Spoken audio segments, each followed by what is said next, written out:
We'll start with the headline news of the day. The fixtures are out, of course. We play everybody twice, but is there any in there that have particularly whet the appetite for you?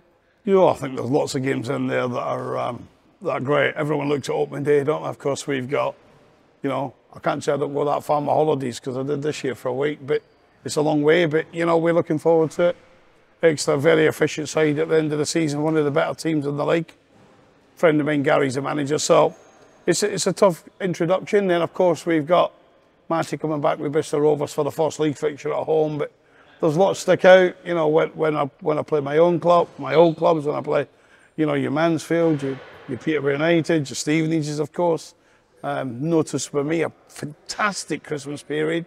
2 home games at the New York Stadium with full houses, and a trip over to Sincil Bank for another full house. So they're great games, and of course I always look at the opening 6 and the last 6. And when you look at the last 6, Stevenage and Peterborough to finish. Fantastic. You're not somebody who needs the extra excitement creating, really. You create that yourself, but when it does appear on paper, does it create that little bit more for you? Yeah, and I think it shows how tough it's going to be. When you look at Birmingham with a 25 million war chest to fund players, and you look at Huddersfield with new ownership and a great model, and Wrexham and Stockport and Mansfield, and I'm on top of the new ones, Bolton Wanderers. There's some brilliant clubs in there. Charlton Athletic under new ownership, new model, great manager. Every one of them is going to be tough in their own right. There'll be peaks and troughs. But we built a group that we hope can deal with how tough that League One's going to be in the season ahead. The toughest for many years, but we'll be ready. Fixture release day is a surefire sign that the season's upon us, but even more so is the fact that the lads are back in today. The first day and some testing. Tell us a little bit about that. Yeah, first day thanks to Hallam University. Of course, it's on the site of the old Dun Valley Stadium, and my first ever game as Miller's manager in terms of home game was at the Dun Valley. So I was here only 10 days ago with our chairman looking around this wonderful facility, and of course the local health centre just up the road. It's a fantastic venue. We're really thankful to the staff here, but the players have come. So there's been a whole series of indoor testing to give us individual plans for the players going forward. Their weaknesses, their strengths. Do we work on the strengths? Yes. Do we help and work on the weaknesses? Absolutely. And then we'll go back and we're going to have a reception with our chairman and board, and we're going to outline some plans for the season. And then the boys know then we're going ahead. We're coming in to do some real good work on the grass tomorrow. We'll give them a couple of days, and then bang, Monday we're away. And we're so looking forward to it. Of course, pre-season's all about fine-tuning those bodies, but on the whole, are you happy with how everyone's come back into shape? Yeah, they're looking terrific shape. I've been walking around the various stations, speaking to the medical and health staff here at Hallam University, really qualified top lads. Going around here with Chris and Dan and the various people in the health sector here, our doctor, of course, all going round.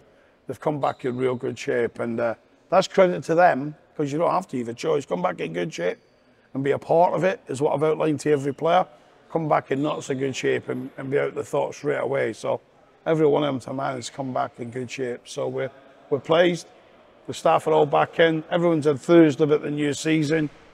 Let me just add this very quickly. Thankful to everyone who's bought a season ticket. The season ticket numbers have been phenomenal, even in my experience here in the past and Warney's experience. I think we're breaking levels, but that's more for Paul Douglas, Steve Coakley and yourself to talk about, Sam. But thank you to every Miller for believing and trusting in what we're trying to do. You spent a lot of the morning crunching numbers with your sports science head-on with Chris Royston, but have you had a chance to have a chat with some of your players? The ones I've spoken to are in really good spirits and positive about the new season.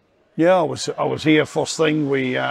Chris, I was here to greet them as they all arrived in the car park. Some in 2s and 3s, some in 1s. Really, my job is to meet and greet and welcome, because that was my job at the end of last season and all through the summer. So every one of those players knows that they're valued when they walk through the door, and that everyone knows that they have a big part to play. And if it comes to the starting team, they decide it. I'll pick it, they decide it. And you mentioned there's the meal with the chairman later this afternoon to kind of make sure he knows who his players are this season, and something you've always been really big on is creating that connection with the fans. That's something you want to do again this year? Yeah, Sam, I think it's massively important that our players talk to our chairman. What doesn't get recognised and what doesn't get out there, I can tell you now, and I'm not breaching any confidences, last season's budget at Rotherham United blew everything away. Unprecedented in Paul Warren's time and my time, and anyone's time as a manager who's a success here. It was unprecedented. And the reality is that budget got filled. So the chairman has been strong again in the market, as he's proven with some of the lads that have arrived. We're going to continue to add 2 or 3, 4 more new players. Our chairman's endorsed that. So I want them to know the man behind Rotherham United, and that's our chairman.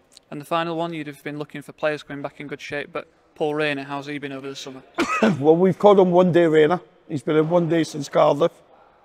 He reminds me every time I say it to him that it was a hell of a good day.